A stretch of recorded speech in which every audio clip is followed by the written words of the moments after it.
All right, hold on. On the far side, Reese out high with Rice out high. The Terps are down by one. And Gillespie looks to inbound. There it goes to Queen. Queen will drive in against Book. Queen with a shot off the glass.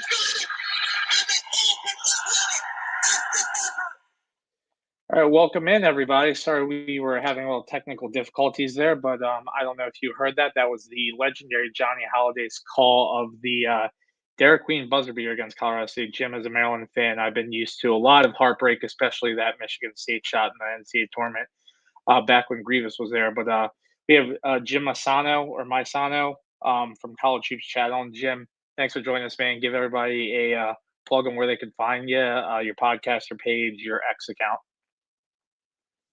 And you are muted.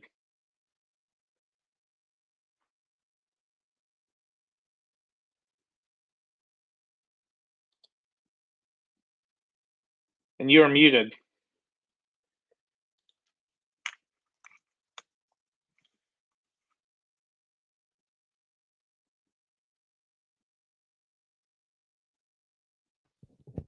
There you go. Yeah. All right. Yeah, much So better. I'll start again. Okay. I'm Jim Maisano. I'm the host of College Hoops Chat. Thank you so much for the invitation. Very excited to talk about college basketball 1 week from the start of the season. So my show, you can find me on YouTube, Jim Maisano - College Hoops Chat. You can find me there. We're on Spotify as well, College Hoops Chat. We have a website, collegehoopschat.com. We're all over the place. Just if you Google College Hoops Chat, you'll find us. And got to give a shout out to all your Bonnies boys, right? St. Bonaventure Well, I in the went house. to St. Bonaventure at the beginning of my college career. I partied too much, so I didn't make it all the way through, but I loved that school and always root for St. Bonaventure Bonnies. There you go. With Woj now at the helm, they should hopefully be making some noise in the A10. But I guess talk about your specialties as far as kind of the East Coast basketball, the Big East, the ACC. Like, what do you basically kind of cover and focus on the most? And obviously, then we'll get into kind of what we're going to talk about. Well, it's an interesting question because I have a little question mark about this season. The last 5 seasons of College Hoops Chat, we covered the Big East, ACC a lot, some of the big national stories, but we also covered the mid-majors in the Northeast a lot. That was something we put a lot of time in, like the Atlantic 10, which you just mentioned, or like I live in New Rochelle, New York, so Iona's right here, and Iona's had a tremendous, Yep. college basketball tradition going back to Jimmy Valvano, who left Iona to lead NC State to the national championship. Pat Kennedy came at that. Then he went to Florida State. We had Rick Pitino in here a few years ago. So Iona's been to a lot of NCAA tournaments. It's one of the best mid-major programs. The problem is, I'm not quite sure where mid-major basketball is going right now. It's kind of Right. sad, I think mid-major basketball has been a backbone of the sport for 100 years, but I think the way they've set it up with the transfer portal now and NIL, it's really, really hurting mid-major basketball because the mid-majors thrived with the following scenario. They got a couple of good guys together and with a good coach and a good fan base. And for 2 or 3 years, this team came together. And because they kept the 3 guys at the school and they built a team and a culture, they were on the level of a power conference team by their junior year, can go in the NCAA tournament and upset somebody. That's the way it worked. It worked beautifully for the sport. I think it's why so many eyeballs go on the NCAA tournament because everybody loves the Cinderellas. And I don't think that's going to happen anymore because now those 3 guys I just mentioned, they came together in their freshman year, played together for 3 years at a mid-major. They're not staying anymore. If they're really good, they're getting offered through the transfer portal, NIL money to go to a higher mid-major or a power conference team. So mid-majors have been badly damaged by the current climate in college basketball, and I don't know where that's going. Yeah, I mean, as you mentioned, I mean, we all love it, and we're not that far removed when you were mentioning a little Metro Atlantic Athletic Conference, which, by the way, has the best nicknames for the schools: the Gales, the Golden Griffins, the Peacocks, the Jaspers, like a bunch of good ones. But we weren't that far off from a St. Peter's team that made a run to the Elite Eight. It had no business beating Purdue late and Biggie Swanigan, RIP, and Jaden Ivey team. I mean, so yeah, we're not that far off, and that was one of the big complaints last year, where you had the McNeese State upset, but that was essentially it. I mean, as a Maryland fan, we're not used to just decimating teams like that. I mean, we just destroyed Grand Canyon. Like, I mean, they were a mid-major, so kind of not used to all of that. I do think you're exactly right. I think somehow it'll shift. It's college basketball. There's gonna find some way to have the little guys still be somewhat relevant, but I'm hoping that it's not a trend that we've seen, like you said, in the last 2 years here, with kind of no mid majors. So we will delve into kind of any mid major that you want to talk about. I'm a big fan of the little guy, but let's go right into a couple of things. We have a lot of new coaching hires, as you mentioned, kind of with the transfer portal comes, a lot of new coaching hires. Specifically, one from my beloved Maryland Terrapins here as College Park is buzzing, Jim, as we got Buzz Williams in replacing Kevin Willard, who made the shift to Villanova back in the Big East, and also Richard Pitino joining him. What are, I guess, a couple of the most intriguing hires for you? And is there one that really stands out, whether maybe a Ryan Odom at Virginia, that is going to be the most successful in year one for you? So apparently there's like over 60 coaching changes, which is Yep. kind of unbelievable to think about. Hmm. I mean, when I saw in your email to me about the show that we're going to do about coaches, I delved into it and I was shocked that the number was over 60. It's Yeah, it kind was of a lot. staggering if you think about it. Um, so look, there's a lot of interesting coaching changes. I look, uh, so just for background, I have a house in North Carolina, so I'm also a team I root for and always have is Carolina. I like the Carolina Blue. Always love North Carolina. So when I tell you this, you know how honest I'm being. Will Wade is an unbelievable hire at North Carolina State. I agree. That's like a rival team. Although I'm not someone that roots for North Carolina and hates North Carolina State. I don't like Duke, but that's all. We'll get into that later. Um, That makes two of so us. So yeah, that makes two of us. So Will Wade is a great coach. Everywhere he's been in his life, he's been a great coach. He's a great recruiter. He's a great X and O's guy. He's a character. He's like a soundbite machine. I think he's a great hire for North Carolina State because they're always seen as like the little brother to Duke in North Carolina. If you ever had a more perfect coach to be the annoying little brother, it's Will Wade. And he that's a pulled in a perfect lot of analogy. good players. Yeah, his recruiting for this team, North Carolina State Wolfpack this year has been excellent. I think he has one of the four best teams in the ACC. He's going to be a pain in the neck on day one to the rest of the ACC.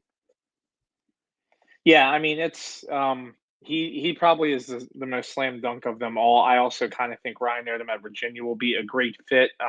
But again, in those two programs, you got a team that made a historic run in what NC State did a couple of years ago. They have resources. I mean, they're right in the triangle down there. They eat, sleep, breathe college basketball. There's no reason why the Wolfpack shouldn't sustain it. And what I liked about Will Wade was just the overall just how honest he was. Hey, yeah, we're talking about it. When they were in the NCAA tournament, we're talking about it. If my guys want to come with me, great. But we're adults. Like we're grown adults. Like we should be able to talk about this. I thought that was super, super refreshing. And one thing, Jim, that I found intriguing was, a lot of times when they were talking about the ACC and the historic coaches that left there, I mean, you Hall of Fame resumes left and right.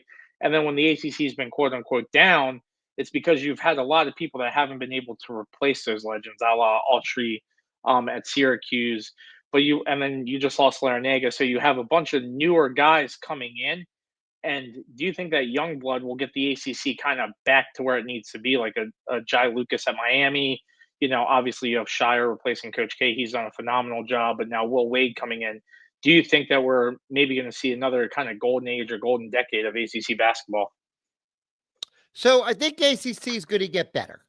Golden Age, I'll tell you, I don't know because there's so much money in those other conferences because of football. Big 10, Big 12, SEC.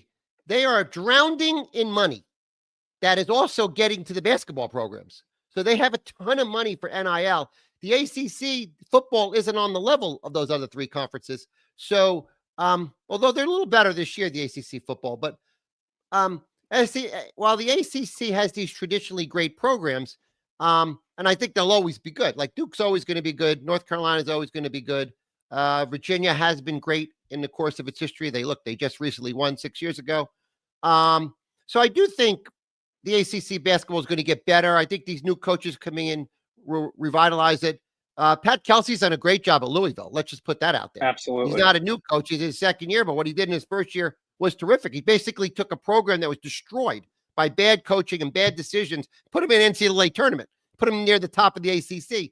So, look, they're right there, NC State and Louisville, because I'm assuming Will Wade's going to do a great job because he always does. And Pat Kelsey, they just took two programs and put him back on the map. Now, look, Virginia had a great coach, but he left. But I think Ryan Odom is about as good a coach as you could get. I mean, he's a tremendous Absolutely. basketball mind. Whether it was University of Maryland, Baltimore County, or whether he was at Utah State or VCU, this is a great basketball mind. And everybody respects Ryan Odom as a great coach. So I think you're right. ACC will get better. I'm not going to Golden Age, though. Yeah, that was a little shout out to, I'm 42, so I grew up in the ACC hating, Duke with every fiber in my being. And, the first player that I kind of remember, I was 3 years old, obviously, when Len Bias passed. But, I started watching it kind of with the Walt Williams, Maryland era, and just remember just the knockdown, drag out fights and, the legendary coaches there. So if it gets anywhere half near that, we'll be good. But to your point, yeah, the landscape is changing. I don't think we'll ever have a super conference like that, and everyone else is getting so much better. And who knows, there might even be some conference realignment, but it is refreshing. And you do have some of the history tying back to a guy like Ryan Odom too. I mean, his dad was on the staff, or his dad is David Odom, correct? I believe from Wake Forest, and he was on Virginia staff. And then Ryan Odom also pulled that upset to knock off Virginia in the NCAA tournament, the first 16 to be the one. So it's kind of come full circle, and I do like how the ACC has embraced getting guys like a Pat Kelsey from a mid-major and getting the new blood in there. So Right. with that, we'll So let me just give you pivot a kind of few right. coaches. You want a few more coaches I think that I'm Yeah, excited about? Ben sure. McCollum is like a wizard. Ben Yep. McCollum is a basketball wizard. He's now at Iowa. Remember, this guy won 4 D2 national championships. He did an amazing job at Drake, 31-4. He brought some of his Drake guys with him. He's at Iowa. There's no doubt in my mind that Ben McCollum's going to be a really good coach for Iowa. Maybe not in year one. I think he's going to be good, though. I think they have a good team. But Ben McCollum's going to do a great job at Iowa. Darren DeVries, I think, is an interesting guy for Indiana. It may take a year or two, but I think he's a very good coach. His record at Drake was ridiculous, off the charts. He's going to be a good coach. Buzz, I got to talk about Buzz. He's at the school you root for. Buzz is a really good coach wherever he's been. Like wherever he's been, Buzz has been a good coach. I mean, I don't know why he changes teams so much. I mean, he's Yeah. like this itinerant coach. He's been all over the place. I thought he seemed happy down at Texas A&M, and he even said that he's a Texas boy. This was his dream come true, and then he leaves. So I don't fully get Buzz bouncing all over the place, but you certainly have a good coach. There's no question. He's just as good as Willard in my mind. I mean, I like Willard. Willard's a good coach, but I think Buzz is just as good, and he's a good recruiter. He's got a great personality. I mean, I think it'd be a really good fit for Maryland, and I think Maryland's going to be fine with Buzz Williams. Another coach nobody's really talking about, but he should be really good hire, is Sean Miller down at Texas. Yeah. Sean Miller, if you talk to guys that are, like I talk to coaches every now and then, he's like seen as one of the really smart, bright minds in basketball. He knows how to get to players. Now, he's kind of a guy that might have been more relatable 5 years ago, a different generation of guys, but he's a really great coach. There's no reason with the money they have there and the players they get, Sean Miller won't do a good job at Texas. Here's one nobody mentions. You know who I like? Because I just watched him on broadcast and college basketball analyst. I think he's really smart. He did a good job at Georgia Tech in a tough spot. He's at UNLV, Josh Pastner. Pastner. I could see him bring that program back. He's a good basketball man. I like him a lot. I think Phil Martelli will do good at VCU. I think Kevin Willard will do good at Villanova, certainly better than last coach. And then one coach I'm wondering about how it plays out is Richard Pitino going down to Xavier. Now he's following Sean Miller. Those are tough shoes to fill, but he's a Pitino, and the Patinos are good coaches. He did a great job at New Mexico. I'm kind of curious how Richard Pitino does. It may take him a year or two to get that program rolling because they lost like everybody. But one last name I want to throw it at you because I thought it was all bizarre how it went down, and I'm not automatically convinced it's going to work out, is Coach Pearl putting his son in down at Auburn. I have no idea if Steve Pearl could coach. He's never been a head coach. He's only an assistant coach. He got the job because his father. The jury's out on Steve Pearl. Yeah, I mean, Bruce Pearl, just terrible timing, and I mean, regardless of what people think of the guy, he was a hell of a basketball coach, but he did leave Auburn in quite the tough spot. And to your point, you named some great coaches. Full disclosure, I kind of blacked McCollum out of my memory because I'm just sitting there thinking about Maryland slowing it down at Iowa and having to score 51 points to win the game, and we can't even do that because we're going to be ice cold. I've seen the script too many, even with good Maryland teams. So Iowa, you're getting a hell of a coach. You would score 50 points by the first TV timeout in the first half.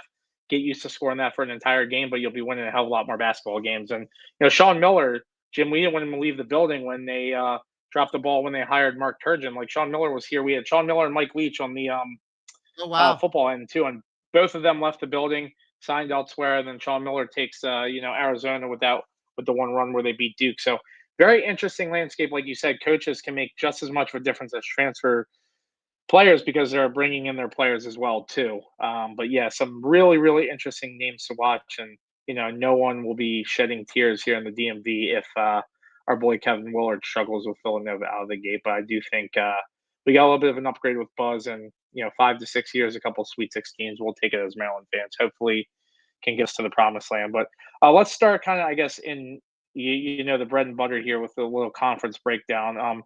I know we mentioned kind of going over sleepers. Marco, can Sleeper we could do be as one deep other as you thing? I want. wanted to make a storyline. You wrote down, we Yeah. talked some I had one storyline I want to mention. Is that all Okay. right? Yeah. Yeah. I think this is the year of the freshmen. This is an incredible freshman class coming in. There is 15 five-star players. There's a ton of really good four-star players. The three top names you hear, Devonsa Peterson, Darren Peterson, Kansas, Devonsa BYU, Cam Boozer at Duke. I mean, by any objective review of these guys, even in these scrimmages, they've all been monsters right out of the gate. I mean, you might have three superstar freshmen this year, which is kind of fun. Louisville's got a guy named Mikal Brown, who's apparently almost like an NBA level point guard in his first year. Caleb Wilson is going to be excellent at UNC this year. Nate Ament at Tennessee, I'm hearing good things. Darius Akoff at Arkansas. This is loaded. And Houston brought in 2 5-stars this year.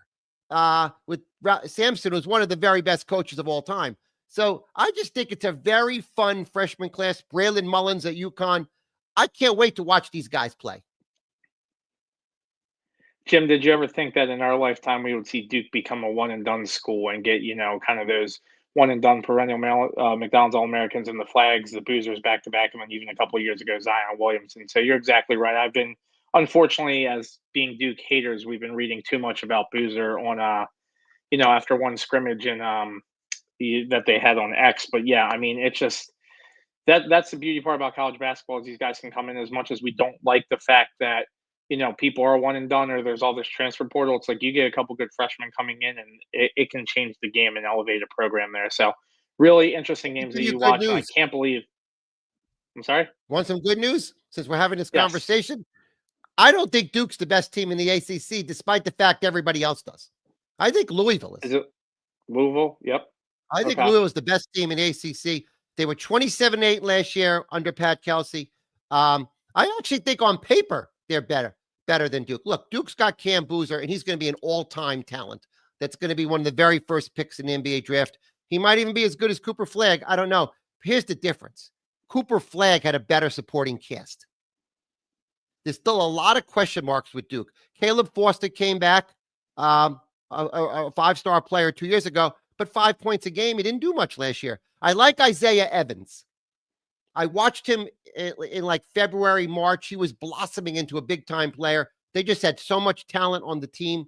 But look, last year, Flagg, Knuppel, Malak, Proctor, they were loaded, Duke. They don't have that good a team this year. That's just my take on it. They're great. Duke's great. They have a lot of talent.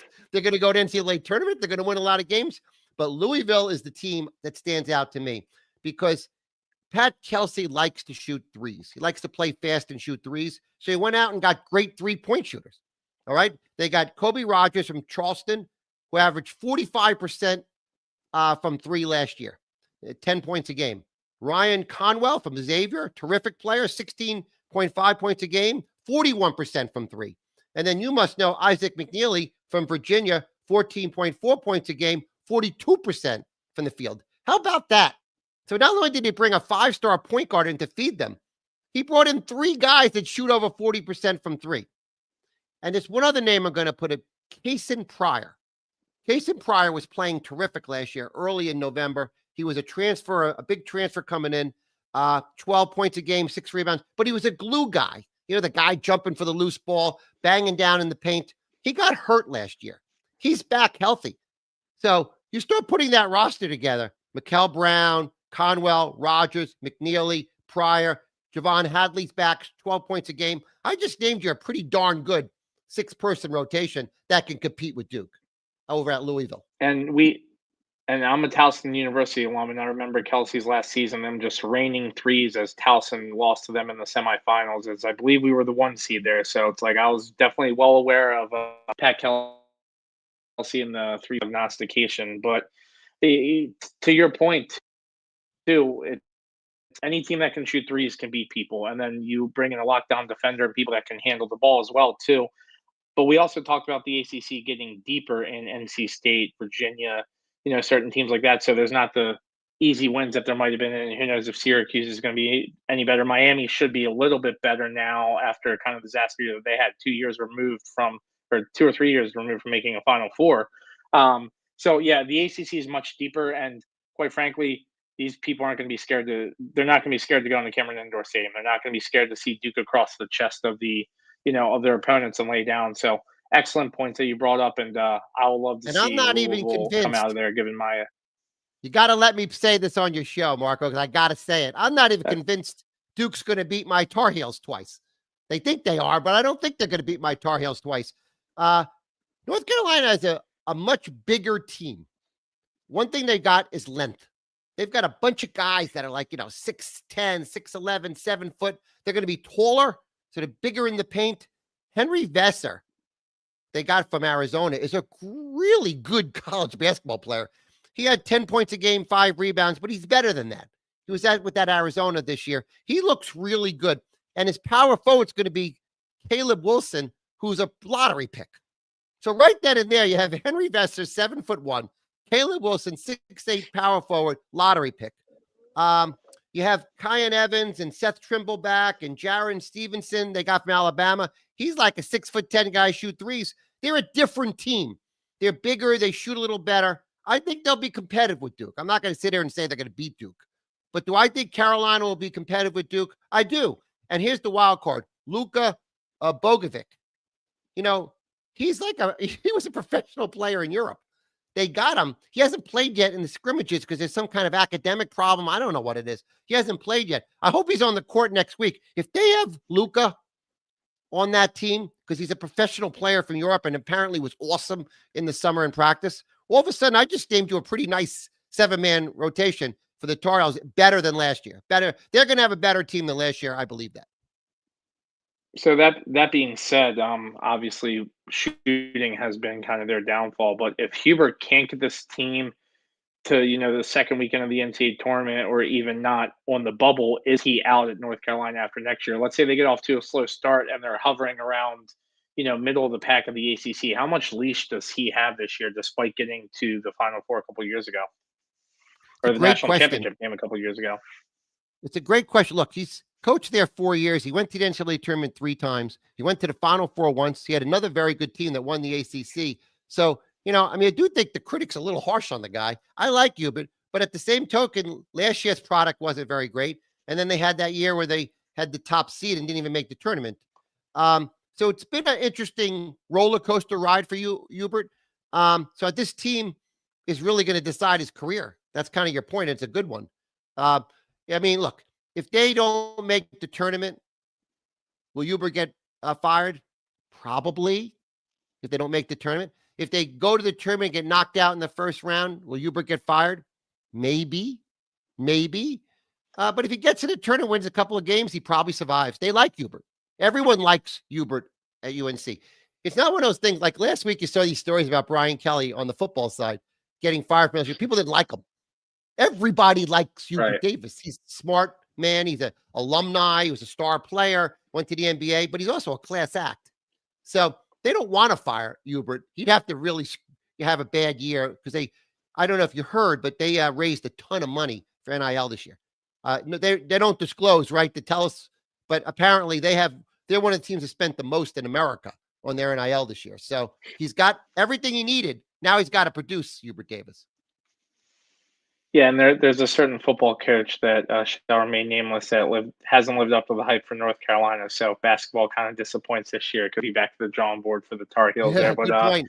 I as yes, as a Maryland fan, I don't have the hatred that I have for North Carolina as I did for Duke. So I will be right there rooting for you for the Tar Heels to go in and you know knock off the Dukies every chance they get. So hey, if Carolina makes the tournament, I'm okay with it as long as the Terps are there too. So really, really good stuff on the ACC, and I mean, so many teams, massive conference, which I still find weird that you got Syracuse, Pitt, teams like that in the ACC. But let's shift over to kind of. I saw this post after the World Series game, and it was a post of the score from the UConn Syracuse 6 overtime game, just saying, "Hey, a reminder of, an absolute marathon game." And that was one of the best games that I think kind of helped make the Big East tournament what it was. Um, Talk about the Big East this year. I mean, certainly you mentioned the team Providence that had Kim English, and I think this is a year for them that they really need to get over that hump, especially after losing Ed Cooley. And then you have Ed Cooley in year 3 at Georgetown, where I will be in College Park for the Maryland Georgetown game, renewing the rivalry. College Park's gonna be amped up, but big year for Cooley coming up, and then Shaka Smart kind of after how Marquette did and then didn't do, kind of halfway through the season, and Dan Hurley having a rebound and admitting kind of he was coaching with, not the right mindset last year. What is the Big East looking like for you? And is it UConn's to lose, or is there someone else that is taking the crown? So here's what I'll say about the Big East. It's probably the conference I know the most about. It's two great teams and a lot of question marks. How about that? That's my quick analysis. There's no question UConn's great, and there's no question St. John's is great. They're both great. They are loaded with talent, as much talent as any team in America, both of them. Okay? UConn and St. John's. After that, I'm not sure. I mean, I said I like Providence. I think they're kind of a sleeper team. I like Creighton, but I think Creighton's going to take a while to come together. But after Providence and Creighton, I've got even more question marks about the Big East. And so look, let's just take a second. I mean, the talent that Rick Pitino put together at St. John's, for me as a New Yorker who's followed St. John's for my whole life, is staggering. I mean, he's got all these stars. I don't even know how they have enough burn for all the players. I mean, they've got Ian Jackson from North Carolina. He averaged 12 points a game last year, but he's like a 5-star player. Ian Jackson's like very well regarded. Osiah Sellers, 14 points a game last year at Stanford, 40% from three. Josen Sainin, Arizona State, another big-time recruit, 12 points a game. Bryce Hopkins, Kentucky, then Providence, all Big East, 16-9 kind of player. They bring back their best player, Zuby Ejiofor, 15 points a game, 8 rebounds. That starting 5 is ridiculous. I just named you. I mean, not many teams in America have that 5 great players on their roster. Then they have Dylan Mitchell, a total glue guy, 10 points a game, 7 rebounds from Cincinnati. Dylan Darling, 20 points a game, 6 assists from Idaho State if they need a point guard to run things out there. I just named an awful lot of talent for you on St. John's. They can beat anybody. They could go to the Final Four. They're that good. St. John's coming in on FanDuel right now, plus 1,900 to win the national title, sandwiched in between Michigan and our boys Louisville. Actually, right behind Illinois, which was a weird team to be kind of in that realm because I think St. John's is significantly better than them. But as we know, we saw St. John's Achilles heel, come out. I mean, Arkansas outscored them, but it was a team that could score. And if you could score on St. John's, can they keep up? It sounds like from what you're telling me now that the offense should be much improved in there to where St. John's is a legitimate, hey, they're not just going to play one style. And then, granted, they do that great because they have Rick Pitino and he gets his kind of players, but they're going to be a little bit more versatile this year where they can actually score the ball and maybe win games that way. Yes, they're going to shoot better. The one thing Pitino if you, I know Rick Pitino. I've interviewed him 70 times because I went to all the Iona games and I had media credentials. So I interviewed him after every single game. And frankly, doing it was fun because it was like going to college basketball school. You're not going to trip up Rick Pitino on a question. He's smarter than you are. He knows more than you. He knows more than almost anybody about college basketball. He's a genius and he's got the talent. Rick Pitino will find a way to put this team together.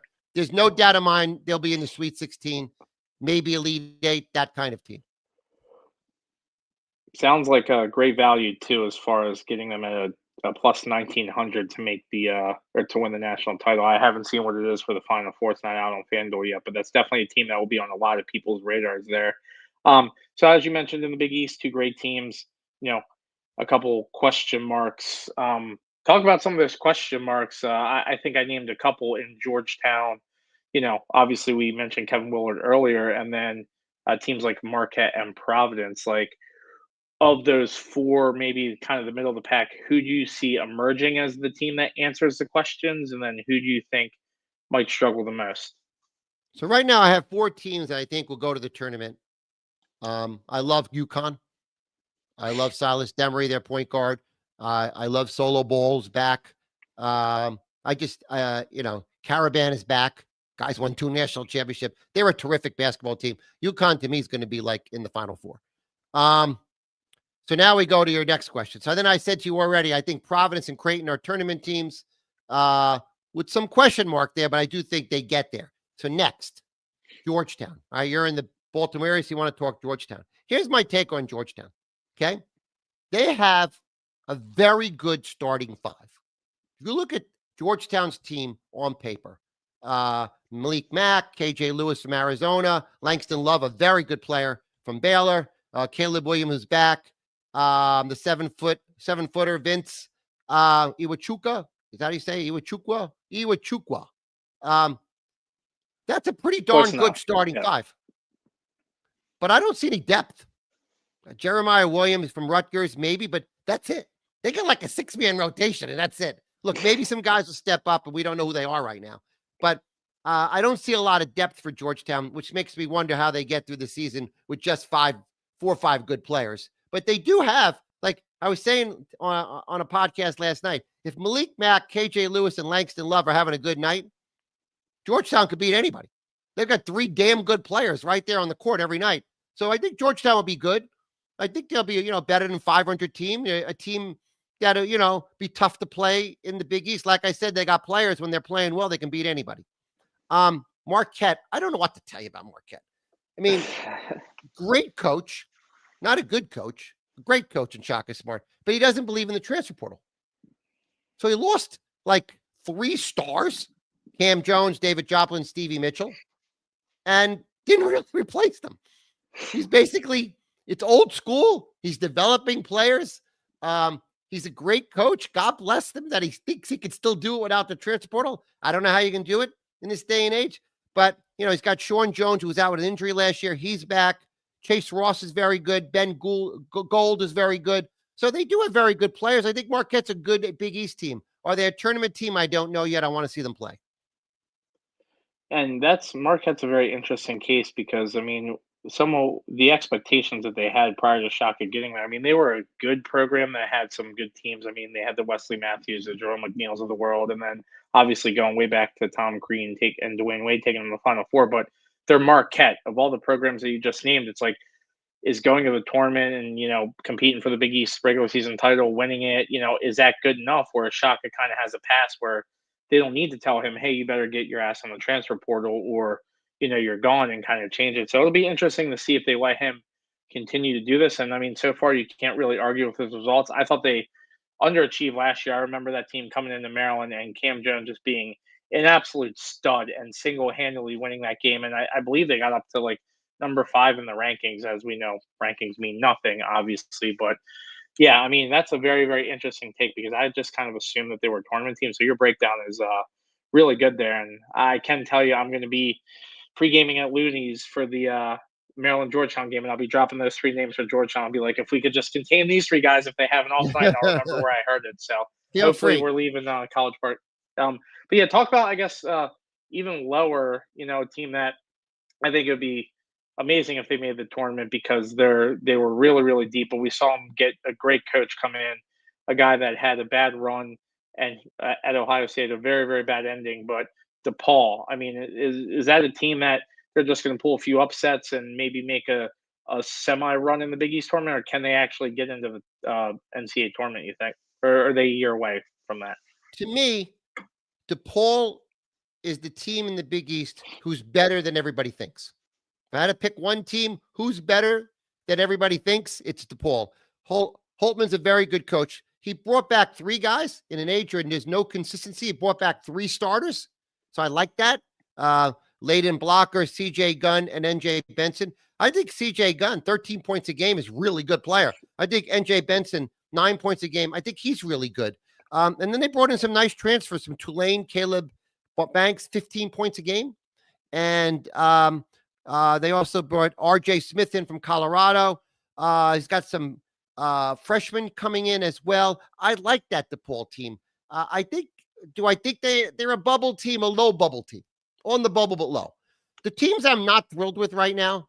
I mean, look, I haven't seen anything yet. None of us seen anything yet. Maybe they're way better than I think, but on paper, I don't think Villanova's so great. You probably want to hear that since he left your prior team you root for, Kevin Willard. They have a great freshman named Caden Lewis, like really great freshman. And Devin Escu's, he's been in college basketball since like, I don't know, 6-7 years now. He was on Long Beach last year, averaged like 19 points a game. He's a good player, although he's hurt right now. But I don't see about Villanova. I think Butler may be good. I want to see them play. I'm just not sure about a Butler. I mean, I don't mind the Villanova program, and I'm not as upset with Willard as anybody, as a lot of Maryland fans. Now, obviously, the way he left, it is what it is. But I think we upgraded a head coach. I mean, I think obviously that Maryland team was so talented they ran into a buzzsaw of Florida, but they were winning even if Willard wasn't the coach. They were getting to the Sweet 16, and Willard's track record, he had one Sweet 16 at Seton Hall. I mean, it was kind of like.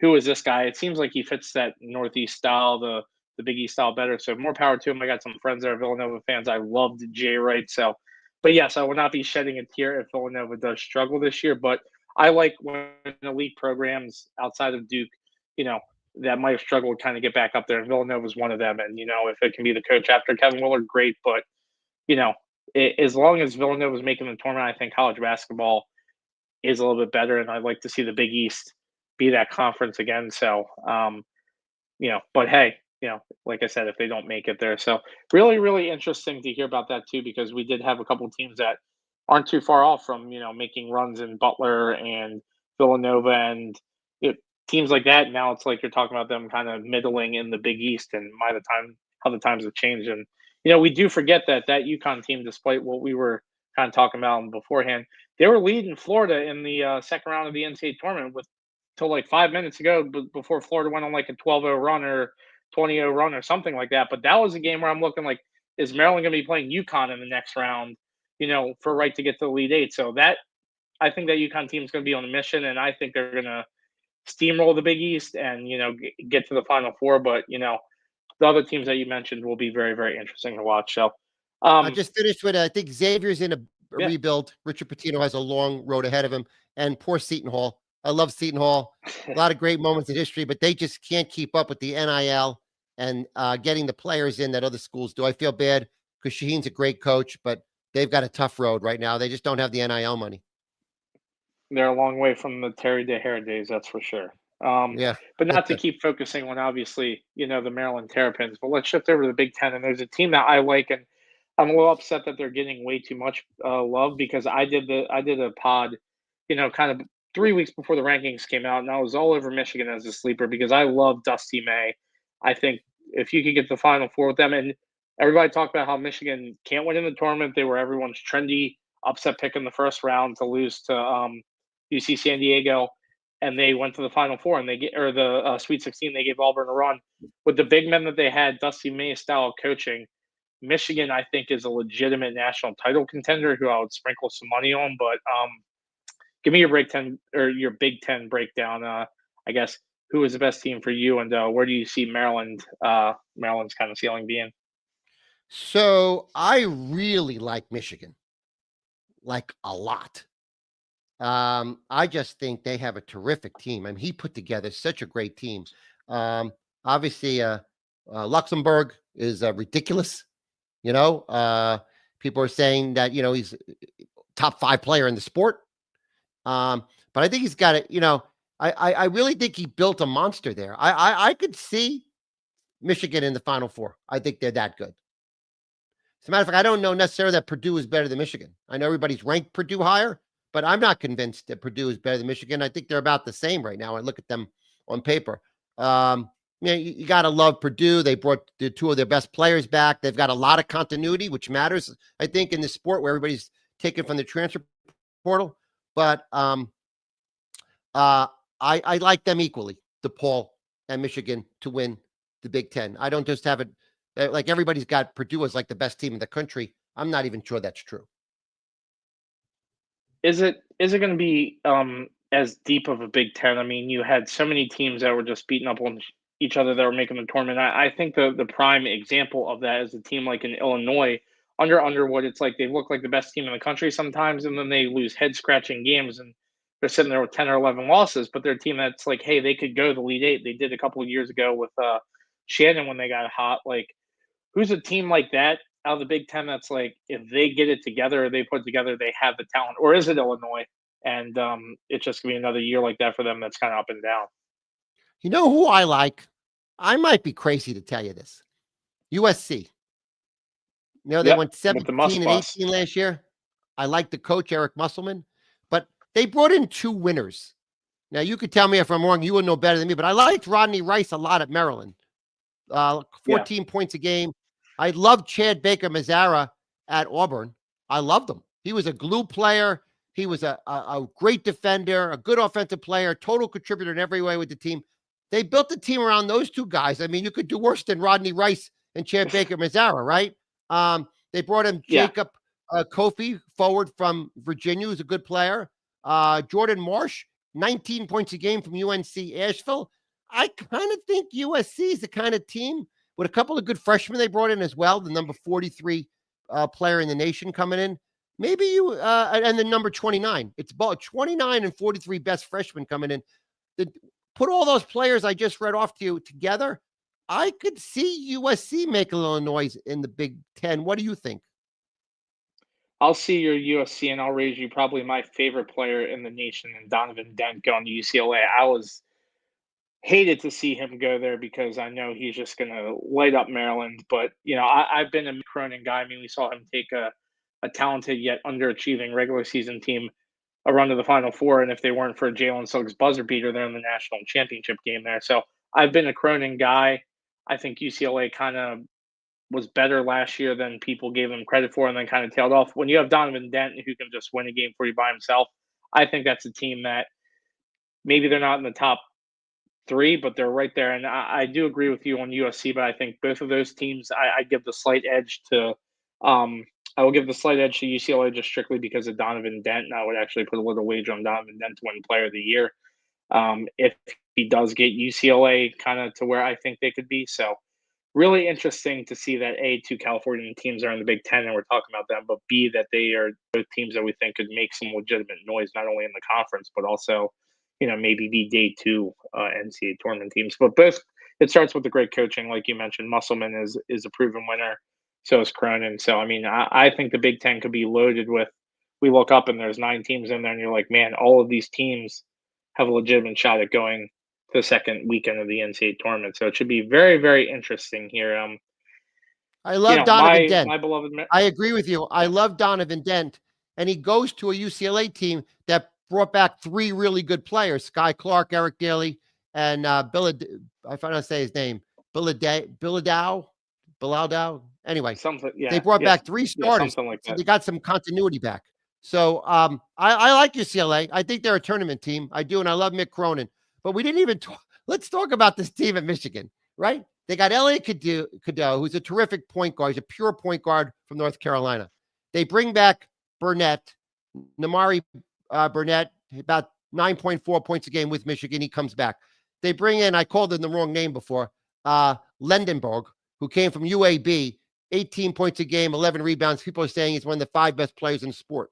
They brought up Morez Johnson, 7 points a game, great rebounder, 7 rebounds for Illinois. Andy Mara, who's a very kind of role player, good guy from UCLA. I mean, you put those 5 guys on the court, on the bench. Roddy Gale came back, 10 points a game. I really like Michigan. I mean, I could certainly see them, in the Elite Eight. What do you think? Yeah, the fact that I'm looking at the odds on FanDuel right now that Michigan and Illinois are the same odds to win the NCAA tournament is absurd to me. I think Michigan is light years better than them, and coming in right behind Kansas and above Arkansas is UCLA plus 2,500. So really interesting that UCLA is getting that kind of love there. And we've gone this long talking Big Ten, and we haven't mentioned Tom Izzo and Michigan State. You look up and they're there. I don't know how they did it last year. I watched them play, and I'm like, they're hitting buzzer beaters left and right. I didn't think they were that good, and then they make a run in the NCAA tournament as they always do. But it's every 4 years for Izzo. It seems like you get to the Final Four, right? So, what is Michigan State going to do this year? I mean, is it just hey, everyone's just better than them and they'll compete because of Izzo, or is there enough talent there for them to be legitimately good and have a chance of being in the top half of the conference or the top four of the conference? I like them. I like Michigan State. I think they're a tournament team. First of all, they brought back 4 players that were key players in the rotation. And Izzo thrives with continuity. He's old school. He brought back Jeremy Fears, Cohen Carr, Jackson Kohler, and Carson Cooper. Those are really good players. I mean, I don't know if any of them are great. Maybe Fears could be great, but they're all very good players. He brought them back. He's got 2 good freshmen coming in. He brought in a couple of transfers. Look, do I think Michigan State, when I look at the talent we just talked about at Michigan, I don't think they're that good, but I think they're good enough to get in a tournament and win a couple of games. I do. Now, let me say one thing. I keep reading on all these so-called insiders that are on Twitter on college basketball. They're all saying the same thing, so it's something to pay attention to. And that is Cohen Carr, who's a gifted athlete on Michigan State, has taken a step forward to be a star this year. So watch that. He was a great dunker last year. There was a ton of him on ESPN Plays of the Week dunking Cohen Carr. But they're saying that he's playing terrific at all levels. He's really raised his game. He stayed with Izzo a year. Keep an eye on him.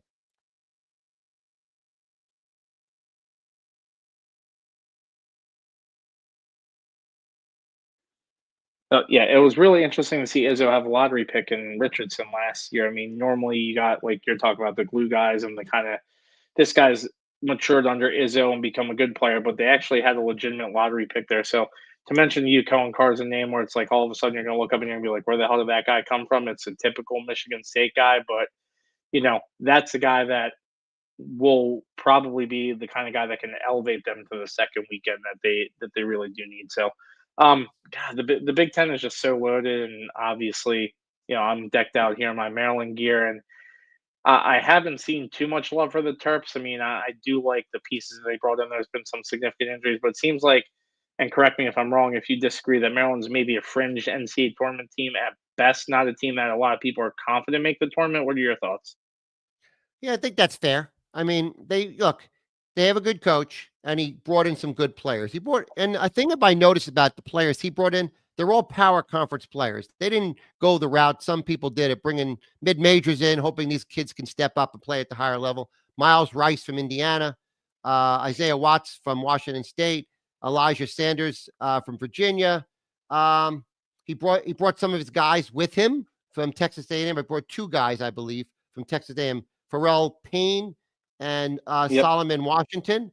So there yep. you go. I just named a pretty nice 5-player starting rotation. Darius Adams is supposed to be a very good freshman. So you got 6 pretty good players. I mean, it's probably, I don't know if it's enough to get you to the tournament in Buzz's first year, but Buzz is a winner. So let's see what Buzz does with this team. Maybe there's more depth on there than I even realized. Well, my best friend Jeff White, I'll give him a shout out here. He loves ugly, disgusting like basketball where it's just banging, rebounds, all that type of stuff. So I'm going to the game with him, and he's going to love Buzz Williams basketball. Now, obviously, it was great last year to be able to be like, hey, we need a three. Rodney Rice or Gillespie's hitting it, or Derek Queen or Julian Wright Reese can out rebound everybody, and it was like four legitimate guys that could take over a game. We're not going to have that this year, and with what you mentioned, the Big Ten just being loaded with a ton of great players and great teams, and you got DeVries coming in, you got Ben McCollum coming in, who you mentioned, who will make their teams better. It's just I like what Maryland did, but I think they're kind of in a bit of a hornet's nest with the Big Ten. Now, if he does get us to the tournament, great. But I think Maryland is a year or two away from that. That's what Buzz does is he gets the ball rolling and then he leaves. But yeah, as a Maryland fan, my realistic expectations are get us in the tournament. I'll be happy this year, which is a far cry from last year where I'm like we actually led Florida at one point with like halfway through the first half we were up three and then the wheels fell off because of Kevin Willard. But yeah, just very, very interesting with what you said. But I do like Maryland the was great transfer that last they year. brought in. The Yes. problem for Maryland is you had a great team last year and you lost everybody. Derek Queen's Yep. off to the NBA. Gillespie's gone. I think he's on Kentucky now. Rodney Tennessee. Rice was a very good player. We talked about him at USC. Julian Reese was a really good player. I mean, that's an enormous amount of talent you lost at Maryland. Yeah, and then Malachi Palmer followed Kevin Willard to Villanova, and I mean he was kind of the de facto. We're like, why is this guy in the game so early? He was a freshman, and all of a sudden he started to play a little bit better. So, but that, as you mentioned, Jim, that's the landscape of college basketball. So it is what it is. We knew we would Right. get some of the A&M guys and some of the bangers that Buzz always likes to bring in. So we could go on all night about this. I'd like to kind of I guess wrap it up. We did talk about ceilings for teams, and you already mentioned kind of the ceilings for a lot of them. So I guess just you know, gun to your head here, like if you had to pick a final four right now, they could be obviously from conferences that we didn't discuss or whatever. Who is your final four, and who do you think is cutting the nets down? If you had to put one wager on a team to cut the nets down, who are you doing? All right. I'm not a big fan of predictions like this because I didn't see a game yet. I want to see games. I want to see teams. I can't wait to get going next week. And But if draws, yeah. you're going to make me do it, I'll go Houston, Kentucky, Louisville, and UConn. Okay. With Those are my four. Kentucky, yeah, I heard a lot of Kentucky love, and they were a team that I kind of wrote down as a ceiling team there. So it'll be very, very interesting. A lot of blue bloods that you just named, getting back to kind of the But hey, also while we have you, let's talk about the Bonnies. I mean, obviously Atlantic 10, I think has produced some great basketball, some good teams. We've seen some, a Dayton team a couple years ago that if there wasn't COVID, might have went to the Final Four. I mean, that team was incredible with Obi Toppin. I mean, we've seen some good VCU teams. Rhode Island's made some runs here and there. We saw obviously some other teams make runs. What are the projections for the Bonnies this year and just the A10 as a whole? Is it only a one bid league, or is there another team that maybe you could think that could sneak in and maybe they get two or three? I think it's probably a one bid league again, the A10, unfortunately, just because the things we talked about before about the problems for mid majors. It's just so much talent goes out of the A10 every year. Whoever the best players on every team, they're gone. For instance, here's an example. Malachi Smith was a really good point guard last year for Dayton. He left Dayton where he was the star to be the backup at UConn. I mean, how do you deal with that? Right. It's unbelievable. My Bonnies this year, well, first of all, we're all dying to see Joe Grahovac. All right? He was a superstar in JUCO. 15 points a game, 7 rebounds, but he was like a phenomenon. People came to watch him play because he was like this goofy guy that's just started playing basketball in high school like his junior year. And then he kind of like lived out of his car. It's kind of like an oddball guy. We all just want to see this guy play. Woj got him because we have Woj at St. Bonaventure. We got this guy. Everybody's dying to see him play. You should check. If you watch the Bonnies, tune into Joe. Everybody wants to see how this guy plays. He played at Fullerton Community College, but he was a star, and he just started playing basketball like 2 or 3 years before that. Didn't play basketball his whole life. So it's a kind of a crazy story. It's almost like a funny story, but if he turns out to be a star, Woj is going to look like a genius. We got DeSante Bowen back. I'm sorry. Go ahead. No, you're good. Go ahead. I was going to say, we got DeSante Bowen back. He got hurt last year. He was the point guard. It killed our season because he he was really playing well, and we lost our point guard. That was really hurt the team. But they brought in some good guys. They brought in a guy named Frank Mitchell from Minnesota, 6'8", a burly center at 6'8". Think Wes Unseld. How about Baltimore? Wes Unseld, a Wes Yep. Unseld kind of guy. I like him. So we'll see. I don't know about the Bonnies this year. I really don't. We have a great coach. Mark Schmidt's a great coach. We have some talent, but it's only 2 guys back from last year, which means another one of these all portal teams. Let's see. Maybe Bonnies will be better in January, February than they are in November, December. Wasn't that a couple years ago where they were like 25-5 or something, and just lost in the A10 tournament? But I think St. Bonaventure was really good a couple years ago, and then you had the Andrew Nicholson team that made that run to be the 14th seed. But one thing I That love team was about the great. A10 is yes, But we went to I think it was 2022. We went to the Final Four of the NIT. That's the team that lost and didn't make the NCAA tournament. They should have made it, but that was a lot of fun. I mean, it was fun to root for your team because they were winning the end. They beat all these power conference teams to get to the NIT semifinals, and then the NIT back then was in New York City, so I got to go to the Final Four of the NIT, which is very fun. Only negative is that I got COVID at the game. oh man. Well, Never we had forget that we game. well, you're going to the I mean, obviously you just mentioned the Big East or the Madison Square Garden, the NCAA or the NIT Final Four, but they still don't do the A10 tournament in Atlantic City at Boardwalk Hall, right? Or do they do it still there? I think they moved A10 to Washington, D.C. Oh, okay. Right, right. Yeah, I used to always be like, let's take a little AC trip up there and watch some college basketball. Get me out of the casino a little bit. But one thing I was going to mention is, I love one thing about the A10 is you're going to get your Friday night games. So put the kids to bed early, eat dinner early, order pizza, whatever you got to do. Put on a movie for them, and you can watch Rhode Island versus St. Louis. You can watch Dayton versus St. Bonaventure. A lot of good mid-major games that are in there, and these are guys that, like you said, they're going to end up somewhere else, maybe, they could be making runs in the tournament. So Friday night Atlantic 10 basketball, I'm really looking forward to it.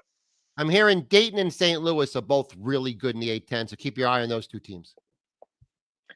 Awesome. Well, hey, I know we could do this for hours, and we'll definitely have to do it again for sure. But enjoy the marathon. We got so much college basketball coming on. It's going to be great. I can't believe November is here. But make sure to plug before you leave. Plug all of your socials again. Plug your podcast, and let us know, I guess, when your next show on your channel and the College Hoops Cast will be.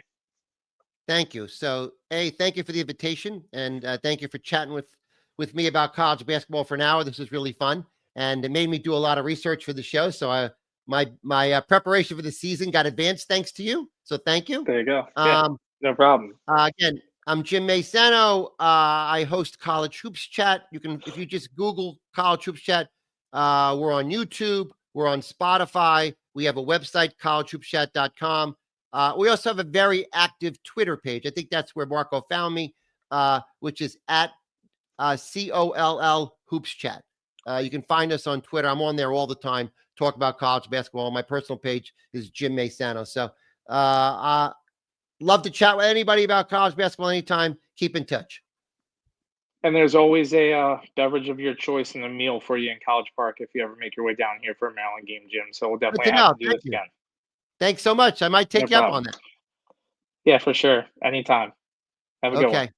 All right, great. Thanks, Joe. Thank Marco.